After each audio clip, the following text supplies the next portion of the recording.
go really well with our chicken kebabs, we're gonna make one of Greek staple dishes, tzatziki, which is a cucumber yogurt dill garlic sauce. And we're gonna use full fat Greek yogurt for this. We're gonna chop up a cucumber. I like to use the English cucumbers because they have a little bit less liquid in the cucumber, because we really need to squeeze out any excess liquid. So I peeled the cucumber, chopped it up. You just wanna give it a good chop. You just hand chop this. And then we're gonna squeeze out any excess liquid by putting it into a cheesecloth, which I have right here. We're gonna put that right into the cheesecloth and squeeze out any of the excess liquid, this is a fun activity to do if you want to incorporate bringing your kids into the kitchen. You can have them do this job. So you're just gonna squeeze out, look at all that water inside the cucumber. You don't want that into your tzatziki because it will make it watery. And we wanna have all the great flavors of the garlic, dill, and cucumber. We don't want the excess water. So we're gonna squeeze all that out.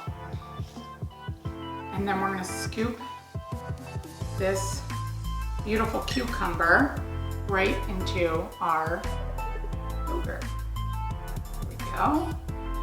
Tzatziki, for our family, we like to make a big batch of it because it goes so well. You can have it just as a dip with pita, or you can enjoy it as a topping on a burger, with meatballs.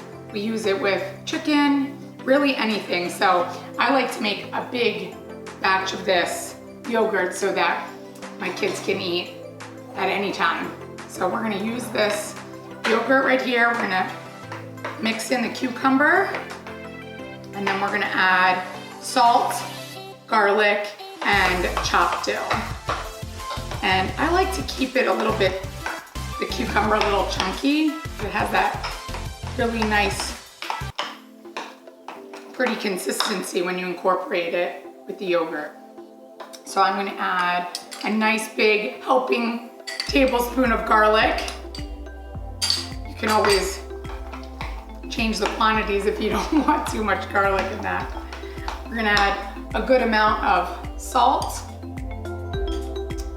And I have chopped up dill into that. And I'm gonna put a little bit of olive oil as well. I think that really makes it a little bit even creamier. Mix that all together.